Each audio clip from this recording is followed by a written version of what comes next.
to Prayaana. Prayaana is a unique employability, entrepreneurship, and innovation ecosystem for women. Prayaana Labs give wholesome career support services, right from career counseling, training, mentoring, and recruitment services, all coming under one umbrella. So do check us out at www.prayaana.org.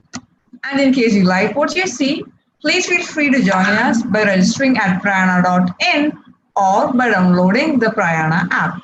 Now, this is basically a community hub. It's a place where women can get together, share their ideas, their thoughts, and even their queries with women of similar interests.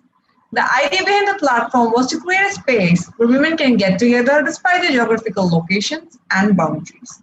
Now, we will be launching hubs in each of your locations so that you guys can get together, organize events, and even go on ventures together.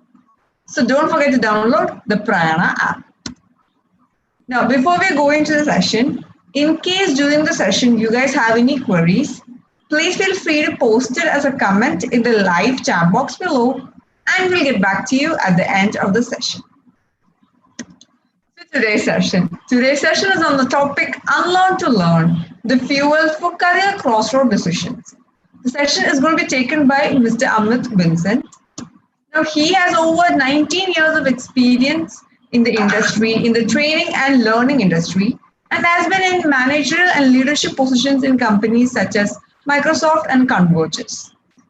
He is currently the founder and managing director in two learning and technology consulting companies, Apposite Learning Solutions India and Stipple Solutions USA.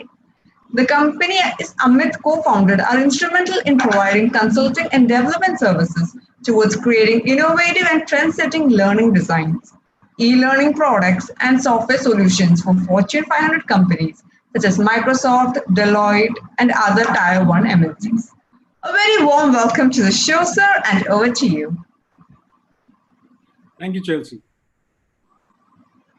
So first of all, thank you so much for the opportunity, Chelsea and your team. And it's great to be here talking about one of the most important things that we are going through, which is change. And as part of change, a lot of things come into focus, and learning definitely comes into focus because we learn to do new things in various arenas. So, so today's session is going to be focused on just one part of the overall change, which is about learning. And in particular, when we start to learn, it's very important for us to unlearn some things that we have in our minds, our habits, and so on. So today's focus is going to be on how to unlearn things, and at the end we'll also see some tips and some guidance on if you have to learn things, then how do we do that. So let me start sharing my screen.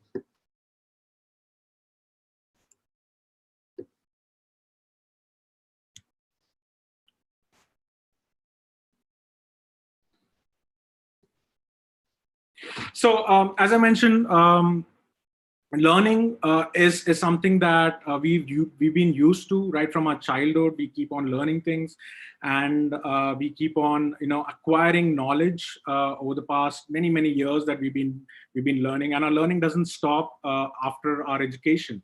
It goes much beyond into our careers, and for some people it is just lifelong learning, right? Learning may not be limited to only academic related learning, but various other forms of learning as well.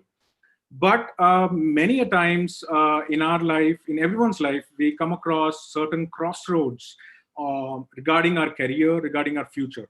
Now, while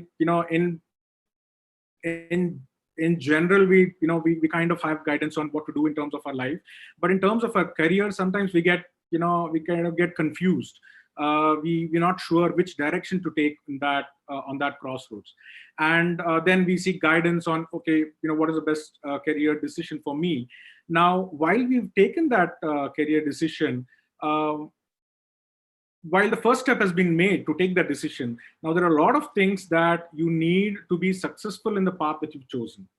And one of the most important thing is, people say, is learning, right? Which is accurate, right? For any new decision that you've taken, you need to learn new skills, new habits, a lot of things that go across that help you be successful. But what many of them don't realize is during that process of learning, or before even you start learning at the path of the crossroad, you will have to unlearn some things to experience your full potential. And I've been personally a beneficiary of this unlearning and learning process, and that's why this topic is very, very dear to me. And I've experienced this twice in my career. Once when I joined, Microsoft as a company, and there are a lot of things that I had to unlearn, which I learned all through my career to be successful in Microsoft. And then after we left Microsoft, then we started my company Apposite. There was a lot of unlearning that I had to do, as an employee, and start thinking as an employer. So there's a lot of unlearning to do before I could start learning. So I hope to share some of those experiences along the way during this presentation.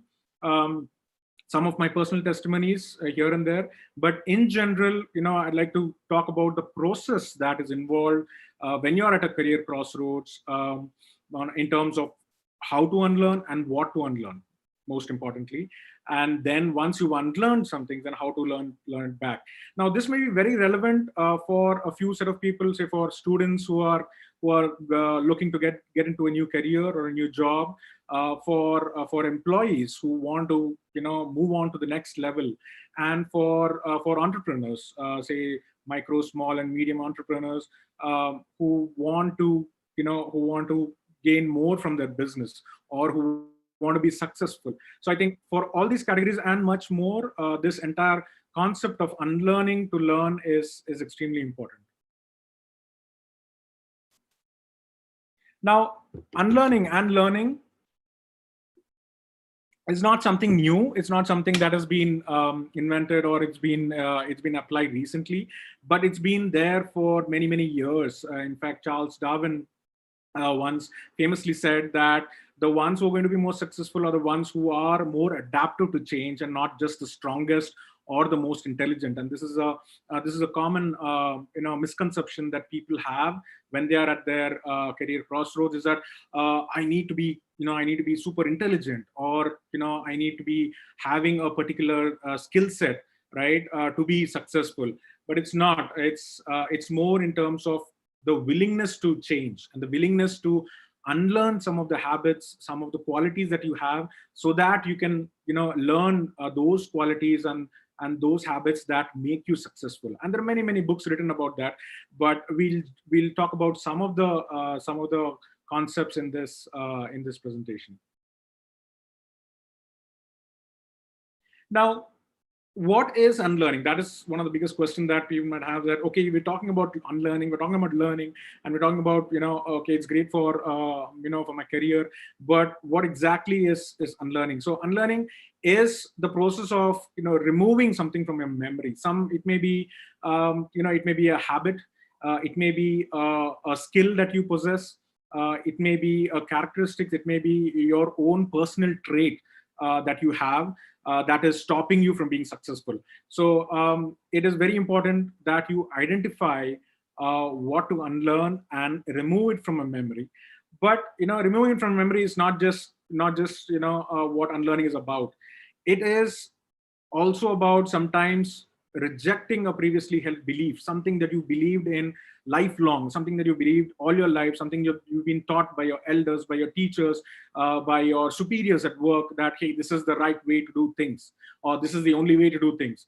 Well, it may not always be. It may be right, it may be wrong, but I think it's very important for you to recognize that that belief is something that is stopping you from being successful, and it is something that will, once you unlearn and learn a new trait, that it will make you successful. So that is unlearning. And if you have to simply define or put a formula for, if you have to, so what is the formula for change, then you can say that you have unlearning plus learning plus relearning is what is change. So that is what the concept of unlearning is about. So if you can take an example, like, why is unlearning so important? It is like stripping old paint, right? When if any of you have got any paint work done in your house or anywhere, you will know that, before you start painting something new, it is very important for you to chip out the old paint, right? And that is how the new paint sticks and stays longer. But if you realize that stripping the existing paint is actually 70% of the work, and repainting it is only 30%. So that is very similar to unlearning and learning. So you will have to put in an additional effort, that is 70% of your effort goes in unlearning your past beliefs, your past habits, your past practices. And learning is pretty easy, because learning is something that we've been taught right from our childhood, right? It comes naturally to us, right from your parents, right from your teachers. they everybody is everybody is oriented towards teaching you, and you've been oriented towards acquiring knowledge, towards gaining new things, right? So it is something that comes naturally. That is why it is very easy in an effort point of view to learn, right? But nobody has ever taught you to unlearn stuff, right? Right from our schools to our colleges to even our jobs, we probably had very few instances where someone has taught us how to unlearn a particular thing. Okay, we probably said, no, from today we're not going to use that, right? But how to unlearn it from the core of your memory is something that we've not been taught. And that is why it takes 70% of the effort to kind of unlearn, and 30% to kind of just learn. So why exactly do we need to unlearn? Now, the reality of our jobs and careers is that it evolves over time. It grows. Every new role that you pick up, right? Every new task. It may be a small project that you're doing in your company, or it may be a new job that you're seeking as a student, right? Whatever it may be, right? Our jobs and our careers constantly evolve. The jobs that were relevant, say 20 years back, are no longer relevant anymore, right? There was a time when all of accounting used to be done manually in books. That is not the case anymore, right? Now it's gone, 2 levels above that. So that constant evolution demands that you constantly learn new things, right? But during the process of learning, there is a past baggage that you carry, right? And that past baggage is something that has to be offloaded, right? So that is extremely important. And if you look at some of the estimates, the experts predict that about 40% of the learning that you will have to do is will become obsolete in the years to come, right? So what you learn now may not be relevant in the future. So this constant process of learning, and then unlearning what you learned, and then learning something new is going to be there forever. And you have to train your mind and your brain to constantly be in that zone where you unlearn and learn. And it is not only useful for you in terms of professionally, and I don't want you to misunderstand that, oh, this is going to be useful only for my job, or only if I want to seek a job.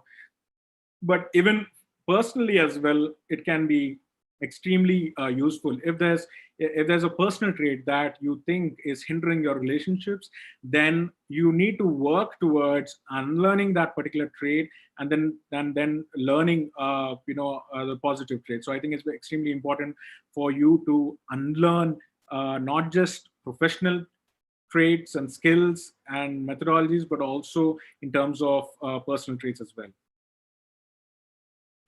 Now, the biggest enemy to change and to unlearning as such is resistance. We've seen many people say that, oh, I don't want to change. I'm fine the way I am, right? I like the way I am, right? But the way you are may be great right now, but it may not help you grow in your future, right? And it is important for you to recognize that and accept that, right? So the biggest enemy for change and for unlearning is definitely resistance to change. And it is very important for you to be open and willing when it comes to changing, when it comes to unlearning things. Now, when you talk about how the industry has evolved, right now, in terms of why do we have to unlearn, here are some examples how the industry has evolved in various sectors. So it is not just evolved in one. Earlier, it used to be the evolution of medicine when you talk about the early 1900s. Then in late 1900s, like 1970 onwards, is the evolution of technology. But what that evolution of technology has brought is that it has brought about evolution in various sectors, right? And let's take examples in each of them. Like let's take technology as such, right? When we started out in 1970, there were just a handful of programming languages. Today there are around 2,500 programming languages that are being used actively for developing software programs and products and so on. Now imagine if you're in a state and if you're a programmer and you constantly have to evolve as a programmer, you will need to adapt to the new programming languages that are there. You will need to adapt to the new software development practices that are prevalent, right? And with each programming language comes its own challenges, right? So it's extremely important for you to understand that while there is change needed, you will need to unlearn. Like if you were a programmer for Visual Basic years ago, but now you will need to evolve to modern technologies, and that's very important for you to understand that, okay, I need to get rid of some of what I've learned. Maybe I may use some concepts that are fundamental, but I need to get rid of some old practices, old technologies that I've learned, and get into something new. Let's take learning and development. We've seen the evolution of learning and development from a classroom, right, to something that's more self-reliant. For example, let's take Byju's for an example, right? And that is the way children learn itself has changed. We've seen smart classrooms come into our schools, right? And we've always been so fond of having that teacher-student relationship, and we value that kind of learning. But that process itself has undergone a sea change in terms of how teaching has to be conducted.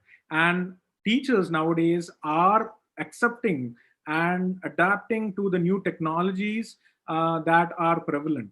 And right where we stand today, because of the COVID situation, all of the schools are closed and all of the learning is happening virtually, right? And there's a huge surge of learning and training happening online and in a virtual environment.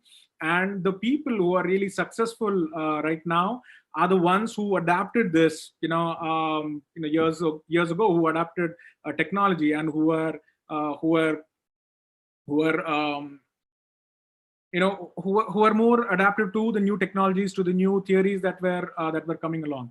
And the teachers and the professors who are now kind of struggling are the ones who kind of resisted this change, saying that no, I'm not going to change the way I teach. I'm going to change, just going to be teaching the same way using my blackboard. But that obviously is is something that is not working. That is something, especially in the current situation, it is something that is definitely not not something that's viable at all, as well. So there's a whole rush of people now moving towards virtual classrooms and virtual learning. So it's very important for you to be abreast with the latest technologies, the latest changes as you go along. Let's take restaurants as the next example.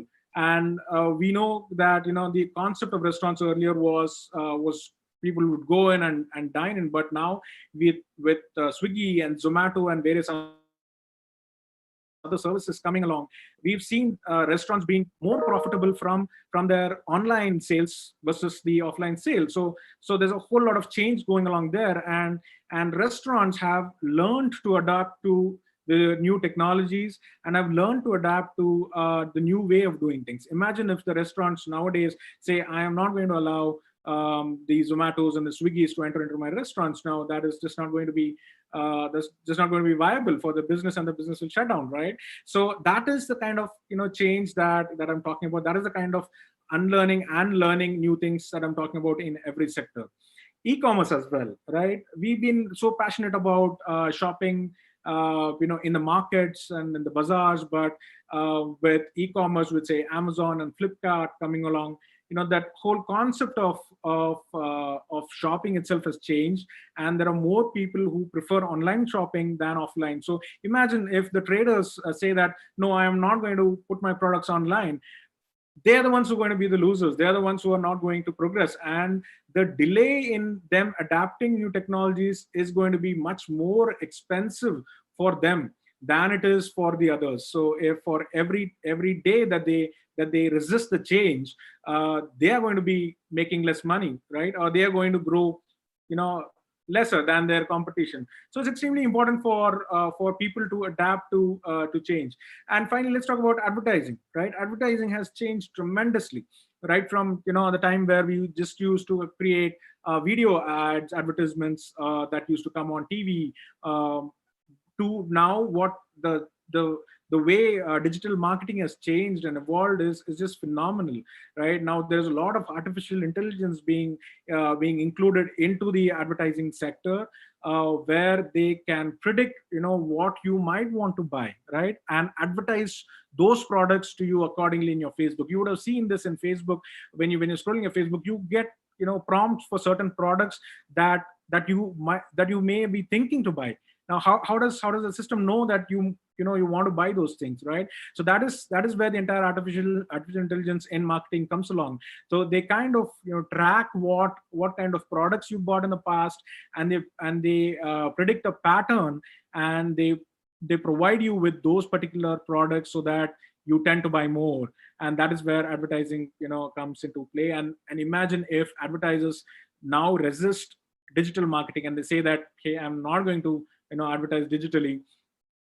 They are going to be an extremely small minority, believe me. So in every sector, be it technology, be it learning and development, be it restaurants, be it e-commerce, or be it advertising, or any other sectors, these are just some of the sectors that I've kind of captured. But as you go along, you will realize that every sector has been influenced by technology, has been influenced by a new way of doing things. And if the employees and say the business owners do not change to the new way of doing things, their delay is going to prove very expensive for them, right? It may also result in businesses shutting down if they resist the change. So that is why I said the biggest enemy of change and unlearning is resistance. So I think that's one of the key takeaway that we need to take from this. Now, while let's talk about some, I touched upon this briefly in terms of the evolution of learning. How has learning evolved, and where does unlearning fall into all of this? Now, during the period of 1970 to 1990, the whole concept and the focus was on how well we can learn, right? What is at that point, it was more in terms of English as a primary subject, and using English you could learn a lot of other new techniques and methodologies and various skills. That was from 1970 to 1990. But from 1990, as with the advent of computers, with the advent of the internet, and a whole lot of other technologies, software languages, it was not just enough to know how well you can learn, but also it was important how fast you could learn, right? You had to move at a rapid pace. Your learning had to be quicker. You couldn't no longer take years and years to learn something, but your learning time had to be reduced. And this brought about, like, for example, let's say in corporates itself, there used to be a certain concept that used to be taught for a whole day or 2 days or sometimes 5 days. But with the advent of e-learning, all that got shrunk to just 30 minutes or 60 minutes. So in 60 minutes, you could learn the entire concept using various methodologies. So the concept from 1990 to 2000 was how fast you could learn. And a lot of people, got on that bandwagon. So it was pretty great. Now, from 2000 to 2020 and onwards, it is not just about how fast you can learn, but it's how fast you can unlearn. Because if you look at the timeline, right from 1970, there's a lot of focus on just learning. 1970, there was how well you can learn. 1990 and 2000s, you could, how much and how fast you could learn, right? But from 2000 to 2020, as technologies keep changing, with a lot of people moving into the startup field and giving a lot of new products, it is how fast somebody can unlearn and move on to a new product or a new technology that is going to help them not just in their career but also in their business. So I think this evolution of learning has turned into something where it's no longer how quickly you learn, but how quickly you unlearn. That's going to be the key focus as we move along. That has been the focus for the past decade or so, and many people have adapted to this unlearning strategies in their career, and that is why you see a whole lot of folks leaving the jobs and starting new companies and starting startups and creating some very cool products. So I think the concept of how quickly you unlearn has been is being practiced and will be practiced in the days ahead. Now let's look at some of the common categories who all fall under the prime area, who might want to unlearn really quickly. Now, I've just listed 4 categories here, but I think there are a lot of other categories, and it predominantly is for anyone who wants to be successful, who wants to move ahead, who wants to grow fast in their life and in their career. But primarily, if you look at the common unlearners, the startup entrepreneurs, now they have a new and diverse skills that they need to learn, but they also have to upgrade their existing skills, because all through this while, assuming that they were in a job, they were learning skills in a certain way, but now, and they were learning skills only in their domain, for example, right? Now, if they, for example, if it's a programmer, they were just learning about programming skills, programming knowledge, about the process of programming. But once you start a business, you have new and diverse skills that you will have to learn about. You have to learn about accounting, you learn about marketing, you learn to learn about social media management, a lot of stuff, right? Now those are new and diverse skills that you were not at all engaged in earlier. So you will have some new and diverse skills that you will have to learn. You will have to upgrade your existing skills. As we mentioned, if, for example, if you're a software developer, you might have to adapt to the latest technologies to make sure that you are successful in your business, and not stick to the old technologies that you learned in your job or in your education.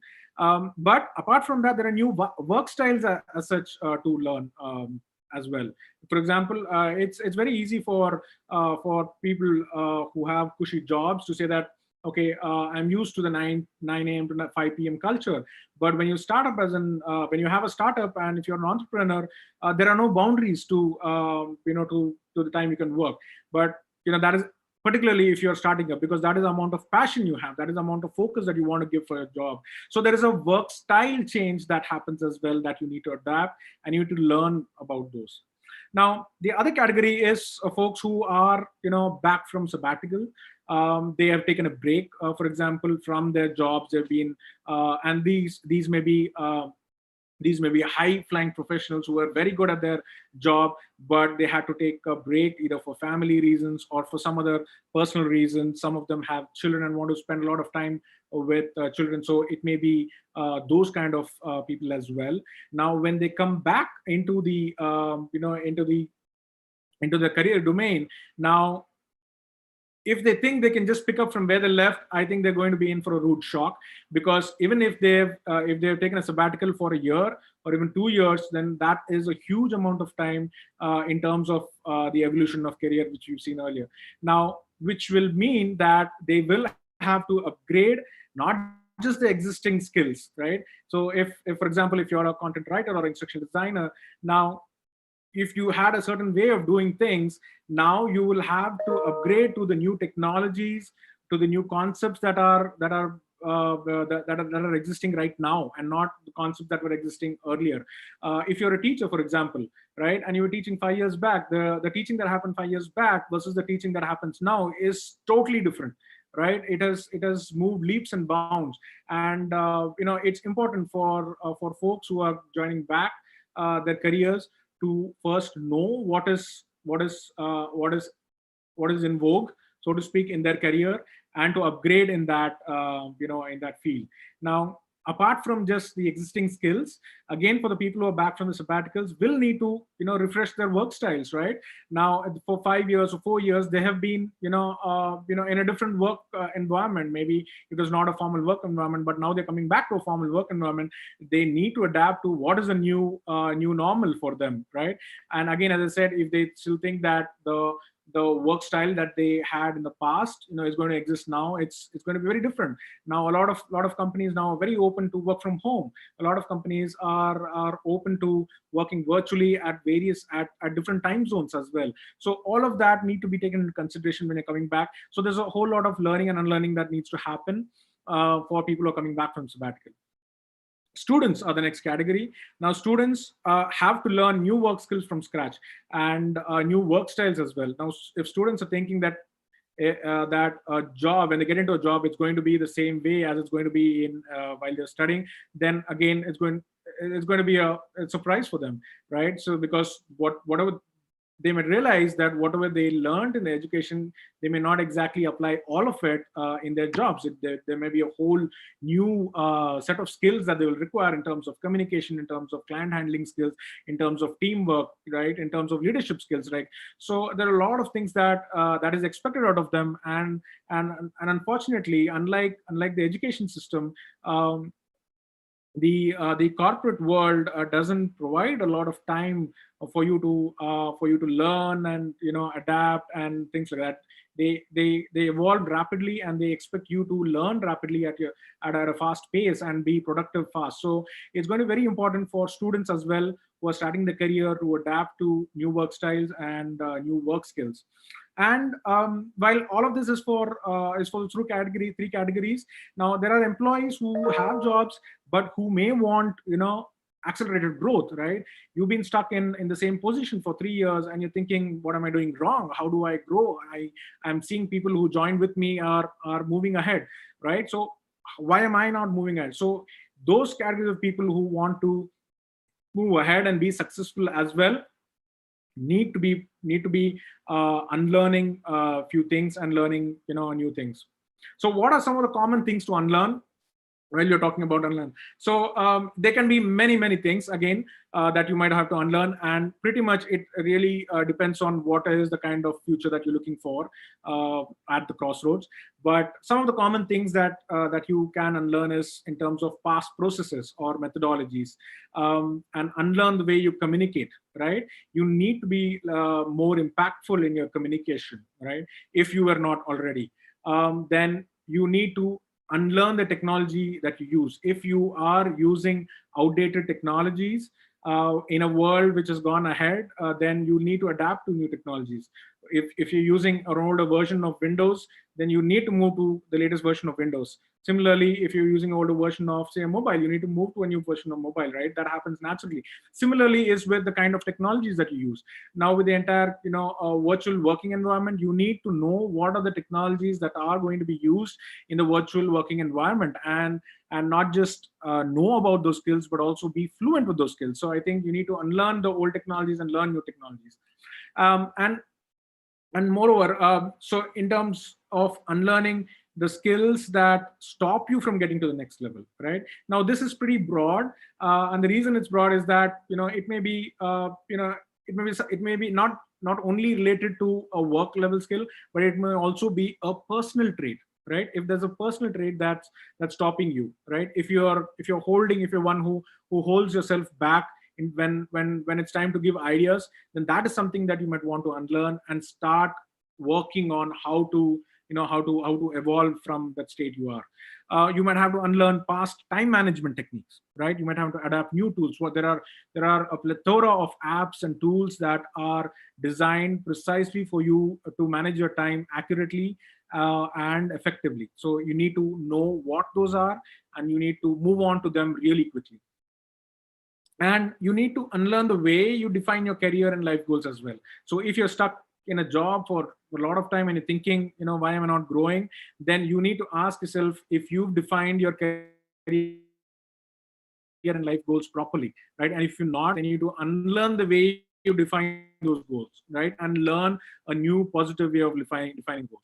And you may have to unlearn the way you learn itself, right? So if you are someone who's stuck in the archaic way of learning things, and there's nothing wrong in the archaic way of learning things, is that there are a whole bunch of options available right now that help you learn very differently and help you learn different concepts, right? So it's important for you to adapt to new technologies that help you learn. For example, augmented reality or virtual reality. There's a whole bunch of learning that's available using those technology mediums. So you should try those and then explore those, and that'll automatically help you move ahead.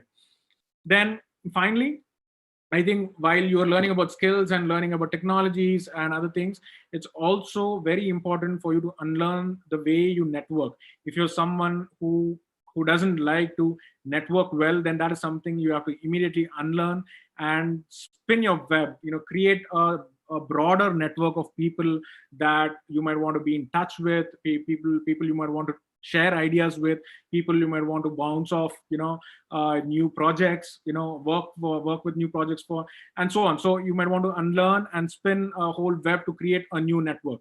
But a lot of you may be asking, okay, all of this is great, but we understand that unlearning is important, and what are some of the things to unlearn, but how do we exactly do all of this unlearning?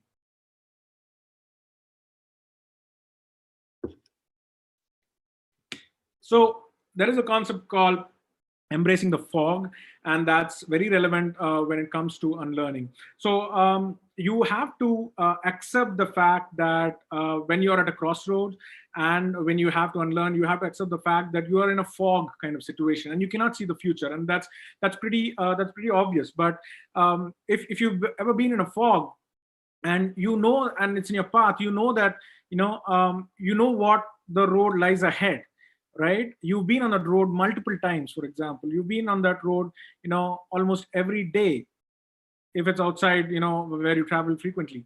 But once there's a fog that comes in, you suddenly there's a little bit of apprehension that comes in terms of what lies ahead. Is there a vehicle there? Is there an obstacle in the front? But in many cases, like we often do when we see a fog, we push forward, we go ahead, we don't turn back for a fog, right? We go ahead, but we tread carefully, we tread slowly, right? And we have our skills, our attention is at our best, right? So that's exactly the approach that we need to take, even when you're at a crossroads and when you have to embrace unlearning, right? You have to accept the fact that, yes, I don't know what is going to be lying ahead for me, but I know that I need to keep moving forward. I know that I need to move slowly, and I need to start embracing the fog and keep moving on. But how do we really unlearn? So this is, all of this is fine that you've embraced the the unlearning and you want to unlearn. So now in this slide and a couple of minutes later, what we'll talk about is how exactly to unlearn and some tips that you might use that will help you unlearn. So the first and the most important thing is for you to identify a future goal. Without this, I don't think there's any point in you trying to unlearn skills or learn new skills. You need to identify what your future goal is, and that future goal may be one of the things that I listed earlier. You may want to become an entrepreneur. You may want to move ahead in your career as an employee. You may want a new job as a student, or you may want to get back as from a sabbatical. But you need to identify what your future goal is, and it's important that once you identify the future goal, you need to unlearn those things that will help you reach that desired goal, or those things that will keep you successful once you reach that goal. So this is extremely important, friends. You will need to identify a future goal, and you will need to start unlearning only those things that are particular to that particular goal, that specific goal. So but once you identified the goal and you identified what are the things that you need to unlearn, you can't say that, okay, let me take my own time, because by the time you unlearn something and want to learn something, the technology is evolving so fast that that might change, right? So you need to set yourself strict timelines, that you have a 30, 60 or 90-day rule applied for yourself, saying that, okay, I am going to unlearn this in 30 days, I am going to unlearn this in 60 days, I am going to unlearn this in 90 days. And similarly, the learning process as well happens. So set those timelines for yourself. And once you've set those timelines, once you've identified what exactly are those things that you're going to unlearn, you have to make sure that you consciously let go, right? You have to make sure that if you identified a habit, it's like, for example, if you're someone who's used to sleeping late, who's not used to waking up early, and you realize that waking up early is something that is a trait that you want to change, then you have to consciously let go of the fact that of the few things, like the resistance that happens, that no, I need my sleep, I need to wake up only after 10. All those things are things that you have to consciously let go and make an effort to start learning new things. And an easy way is to try the 21-day rule. So try something new for 21 days continuously, and then it'll automatically become the new you. It will become a new habit. It will become a new practice. It is very applicable for skills as well. If it's something that you want to learn, you want to practice for a new skill that you want to practice, then practice continuously for 21 days, and then it will automatically become a habit for you. Then the other thing which is very important for unlearning is to always question the norm or the tradition and challenge the assumption. And in whatever skill that you are trying to upgrade yourself, constantly ask yourself, is there a better way of doing this, right? It may even be a habit, right? Is there a better way of doing certain things? Is there a better way of learning the same thing? Like, for example, you may want to learn from a book, you may want to learn from a video, you may want to learn using augmented reality or virtual reality as well, right? But constantly ask yourself, is there a new way to learn this, right? And that's very important when you are trying to unlearn and you're trying to learn something new, is to constantly ask yourself, is there a better way to do this? But above all, I think what it takes to unlearn, and what will make sure that you unlearn and learn new things, is an open mind and a commitment to new ideas, right? And this again goes back to the point I mentioned earlier in terms of resistance is the enemy for change. It's pretty true that once you have an open mind and say that, okay, I am willing to try new things, I am willing to try new ideas, so that open mind and a commitment towards that is extremely important. Now let's talk about paths to unlearning. Now, the path to unlearning, again, it may be different for different people. Each one may have their own pace. Each one may have a certain style of unlearning. Each one may have a separate methodology. But here are some of the tips that has worked for me in my career, that has worked for many of whom I know, and I'm sure it will work for you as well if you're looking for some guidance in terms of what to do. First one I'd like to talk about is to learn from the opposite. So sometimes, if you're an introvert, for example, and there's nothing wrong with being an introvert, but if you think there are some qualities of an extrovert, right, that you think is something that you want to learn and acquire, then you need to start learning from the opposite, right?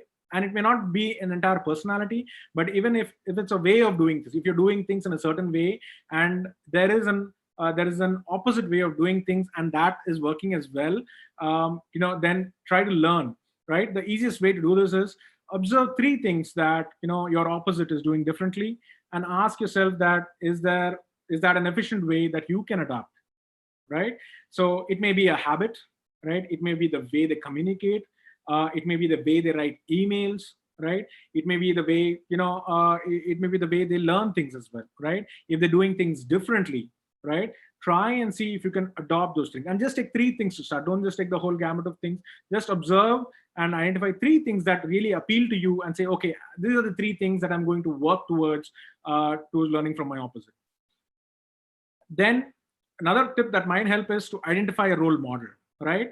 And many of us have a lot of role models, but it's easy to unlearn if you identify a role model that you relate to, that you possibly talk to as well, and try, and you can observe their behavior, on a constant basis. Try and emulate the three things that they do better than you, right? If you think they are someone who you want to be, then see three things that they are doing which you really like, and you think they're doing better than you, and try to absorb that and try to emulate that. um, then the other thing that might really help is to create a continuous monitoring and support mechanism. Now, it's extremely important when you're unlearning, because you need to know if you're on the right path. You need to know whether you're doing the right things or you're unlearning the right things. In an effort to unlearn, you should not unlearn some of the good things or the good qualities that you already have. So what might help is a mentor. If you identify a mentor, you can identify someone who you really trust, someone who you trust will give you unbiased feedback, or it can be a peer or a peer group as well, a group of people. You create a WhatsApp group of people that who think might help you, and start posting things that you think you have questions on, that you're getting stuck on something, right? So try out these things, create a continuous monitoring and support mechanism, and try to get feedback the way you are, as you progress. Now, another thing that might really help is to change the location, right? Sometimes it helps when you move away from your current work location or a current work environment to a location that's entirely different. It may be a cafe, it may be a library, or a co-working space for that matter, anywhere but your current environment. And try to work from that different environment, try to learn new things from that environment, and it will possibly help you have a different perspective of things.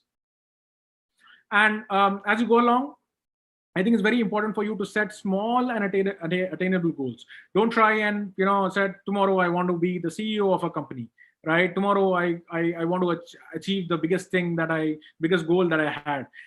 Try with small things, try with small habits, right? Try with small things that you can easily change, because you will ultimately realize that those small things add up to the big goal, right? So it's extremely important for you to set small goals that are easily attainable. That's extremely important, because if you don't attain those goals, you will be disheartened, right? You will lose interest. So it's important for you to attain those goals, and it's important for you to attain those goals quickly, right? Not something that you can attain in about a year.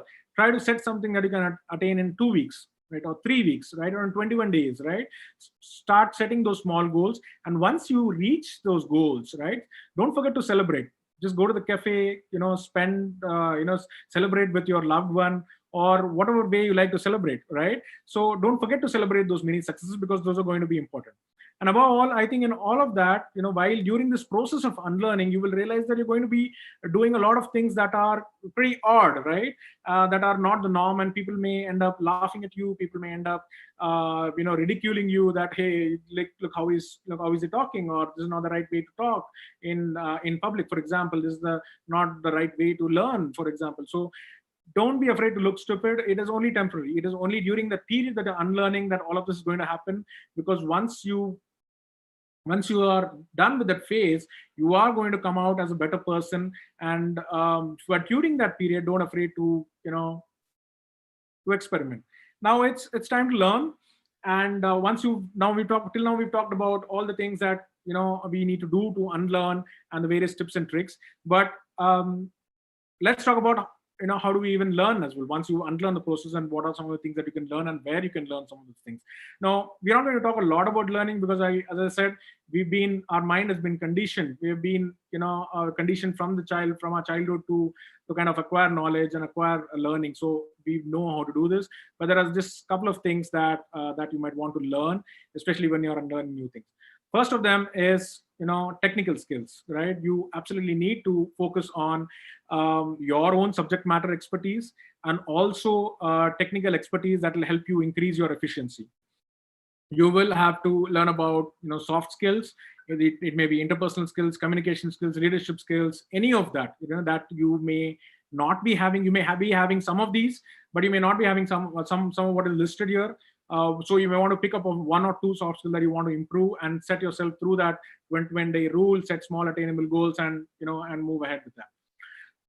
But in all of this, you may also want to have an emotional upgradation as well, right? You may want to learn about how to be strong, what what it means to be strong mentally. How to inculcate a sense of positivity in your life, right? A sense of optimism, right? How to manage your ego, right? So I think it's very important for you to learn about all these things that are not really technical or soft skill, but more in terms of emotional. And finally, you need to learn to ignite the passion that's there in you. You need to have that fire in the belly to say that I need to move ahead, and if I need to move ahead, I need to learn those things. Now, there are some really new ways of learning, and I've listed some of these here. And some of this is common knowledge. You will have that available in the internet. But there are some things that fall under the online learning space. There are some things that fall under the unconventional learning space. So in unconventional learning, you can learn via augmented reality. You can learn via virtual reality. You can learn via social learning, like easy to digest learning nuggets. Like, for example, you can learn via WhatsApp and Instagram and TikTok. You can learn via podcasts and audibles as well, right? So that's pretty popular these days. Or you have some of the Unlearn learning techniques that are new but still have been there for some time. Like, for example, micro learning, right?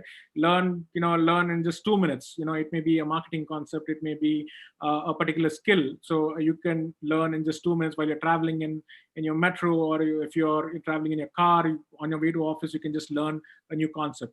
Or it may be video learning. You have a whole bunch of video learning tools that are there. YouTube is the most common one, but you have something called edX and Coursera, where there are courses that are published by very popular universities, like Harvard University, Texas University. A lot of universities post their courses on these platforms, which you can take and upgrade your skills. There are some interactive learning apps as well, which you can download from your Google Play Store or App Store, and you can start learning. And there are some game-based learning that you can adapt as well. Now, as I mentioned, now that you identified what to learn, you might be asking where to learn. So some of this has been captured in the previous slide, but you have tools like edX, you have Pluralsight, you have Coursera, Udacity, and LinkedIn Learning. All of this provide you great courses on a wide variety of topics. So it may be on soft skill, it may be technical, it may be non-technical. Whatever your interest is to unlearn and learn new things, I think you'll find courses here. Some of these are free. edX, for example, I know many courses are free, and but if you want a certificate, then you will have to pay for the certificate. So taking the course as such is free. So you might want to use these mediums that are available. Coursera as well has a lot of free content where you can learn using an instructor who's a prominent personality in their particular field. So I think you should, if you have to learn, try to learn from these sources. Finally, I think I want to end the session with a message which I've been constantly repeating, that for you to learn something new, it's very important for you to unlearn. And as Bruce Lee once famously said, that you need to empty a cup so that it can be refilled, and you need to become devoid for you to gain totality. And again, the essence of this is that you need to unlearn some of the things that you've been holding on, that you think is dear to you, but it may not really be helping you move ahead in life. So you may want to unlearn those things. And once you unlearn and created a lot of space in your inner self for new things to learn, then you may want to learn some new skill. Thank you so much for your patient hearing and listening to some of the concepts about unlearning to learn. There is some of my contact information that's available here. So if any of you want to reach out to me, you can either send me an email or reach out to me via the forums that I mentioned here. Thank you so much once again. Chelsea, over to you. Yeah, sir. So now we're going to go into the question and answer session. So can I begin with the first question? Sure. So the first question is from Vishti. Thank you for the wonderful insights. Would you say unlearning is for both professional as well as emotional issues as well? Yes, most definitely. In fact, you will realize that once you unlearn some of your emotional issues, you will find it very, very easy to learn those professional issues. For example, I've talked about some of them, like, mental strength, for example, positivity, optimism, right? So all of this are extremely important things that you need to learn, right? So if you are the opposite of those, you need to unlearn those things and learn. And then once you've done that, then you will see a very different side of you, which is very open to learning even in your professional topics. Okay, sir. So the next question is, can you recommend some things to learn post-COVID? Some in demand skills.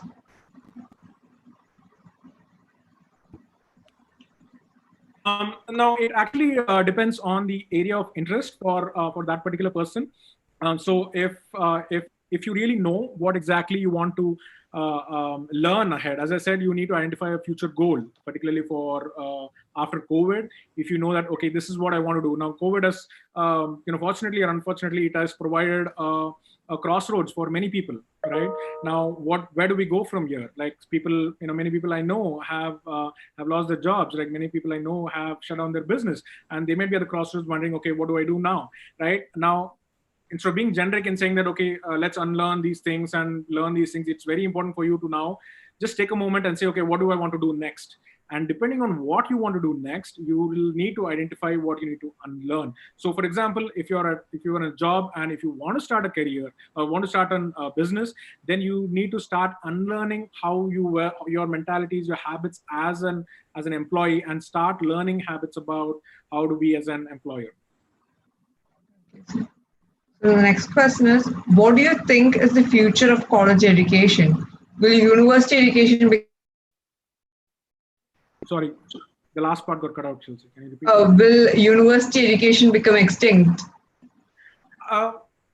I don't know if university education will become extinct, but in the short term, I feel there will be a sea change in the way university education is going to be conducted. And in fact, we've been seeing that change for the past couple of years. If you notice, a lot of prominent universities are providing online courses, and they're providing certifications based on those online courses.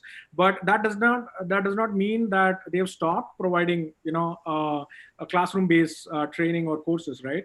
So in the future as well, particularly with COVID, for the next year or so, I think you will see a majority of universities. In fact, we are working with some of the universities who are now interested in moving some of their courses into a virtual training platform, right?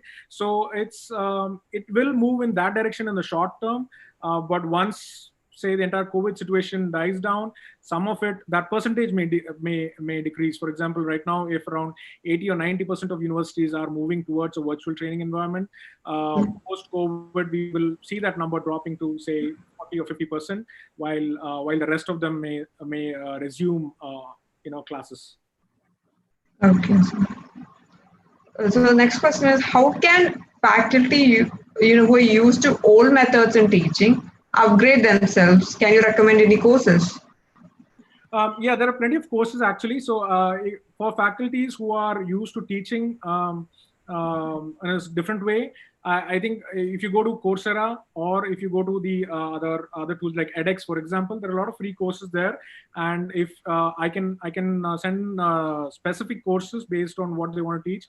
But I think these two mediums, if you go in and search in their course list, there are a bunch of courses there that help you teach to the new age student. I think it's important for the faculties who are teaching the old way to not just learn the new way of teaching, but also to understand the psyche of the new students who are coming in, right?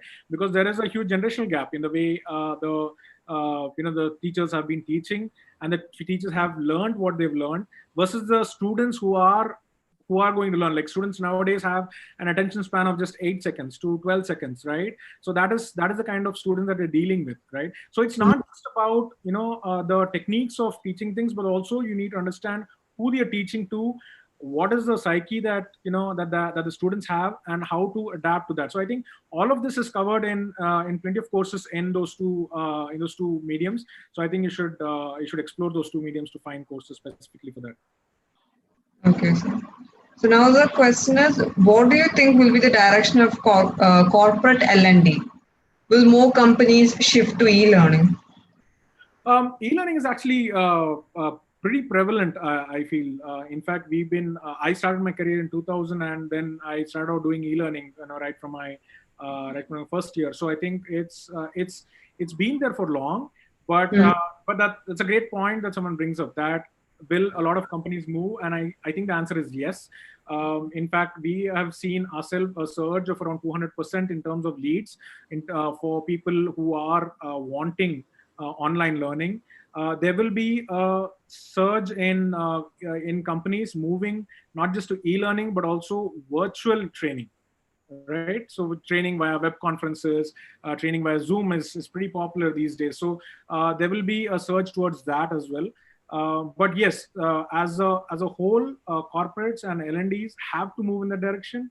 If they don't, again, they will be the ones caught in that resistance, and L&D will pretty much function at very, very low speeds in those organizations if they don't move to e-learning or to virtual training. Okay, so the next question is, how do you think leadership development and behavioral trainings evolve in e-learning? So leadership training is pretty tricky actually, because and particularly in e-learning, it's while there are few things that can be taught in e-learning, like in terms of general leadership concepts, in terms of how to manage teams and so on. There are some things that are very effective if you run it in a classroom, and that's why one of the most popular things for classroom-based training is still leadership training, because you have to understand the psyche of the leaders as well, right? They have very little time. So if you give them an e-learning and say take this training, in all possibility they might take it over a duration of 30 days or 60 days, which is not really effective, right? So it is important for leaders, particularly one, to be committed to the fact that yes, training is required. So that is the first thing.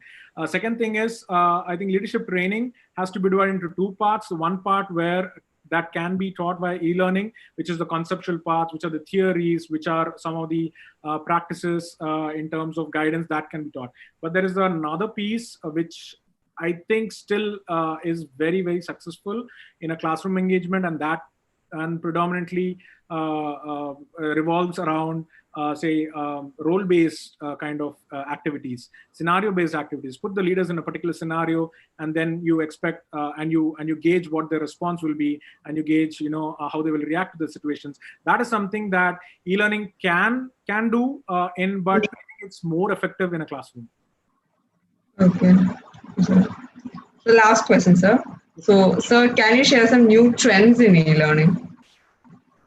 Yeah, e-learning has evolved differently actually. So e-learning, so there's a slight misconception that many people have, that e-learning is all-encompassing. It's like a huge umbrella under which it falls. E-learning is just one part of the overall learning experience that is being employed right now. So there are many other parts of learning as such that kind of looks like e-learning but is not necessarily e-learning. Let me take an example.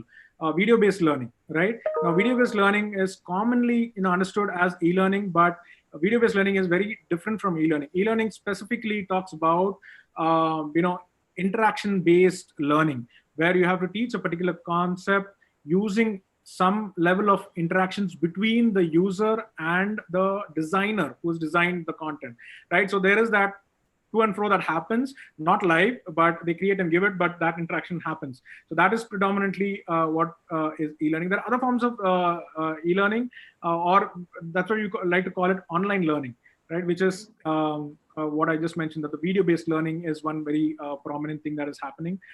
There is a whole learning that is happening using augmented reality.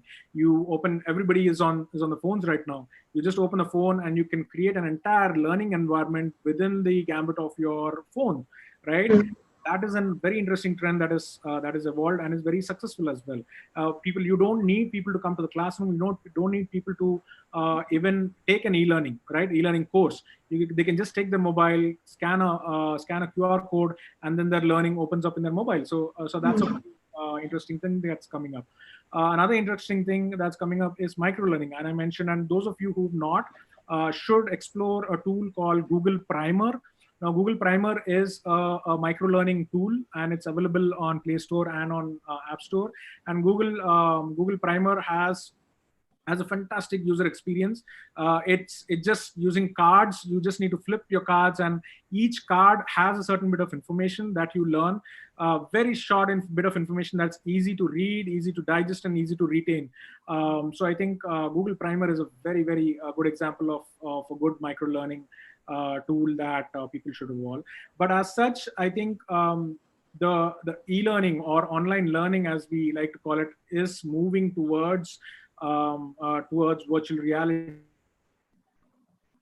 towards augmented reality, mixed reality, and we will see in the future a lot of artificial intelligence being incorporated into e-learning, what we're terming now called adaptive learning, where we're trying to focus on e-learning. But like right now, most e-learning that is available is a one-size-fits-all. That is, one e-learning is given for, say, 60,000 employees in an organization.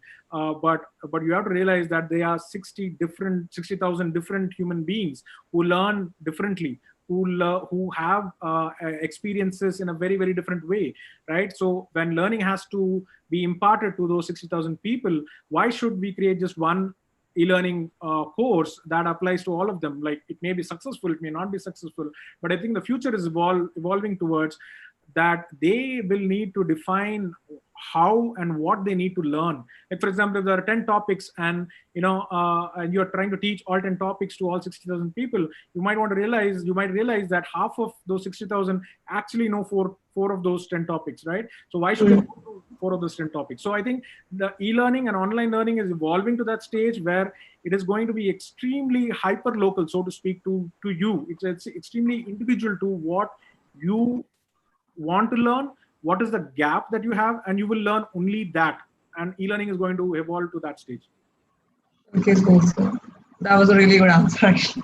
Okay, and with that, we're coming to an end to today's session. Thank you so much for coming on the show and taking the time to answer all our queries. Thank you so much. The pleasure has been all mine. Yeah. And now we're going to go into the feedback session. You guys can post your feedback as a comment in the YouTube channel, and we'll get back to you, positive or negative ones. We'd like to know what you think. So for advertising, Prayaana@gmail.com. And this is a poster for tomorrow's session. Tomorrow's session is My Prayaana, from Taboos to Empowerment. The session is going to be taken by Aparna Gopan, who's the founder of Elephants in the Room. This session will also be from 8 to 9 p.m., just like today. And I want to make a call for interns. We have a lot of internship postings opening up in digital marketing, in content writing, even in sales. So in case you are interested, it is work from home. Please drop your resume at joinprayaana@gmail.com, or you can contact us on the number 8590-339393. For more details, you can just check out our FB page. And with that, we are coming to an end to today's session. Thank you so much for watching, and don't forget to subscribe to us. Subscribe, like, and share. Thank you so much for watching. See you guys tomorrow. Stay home, stay safe.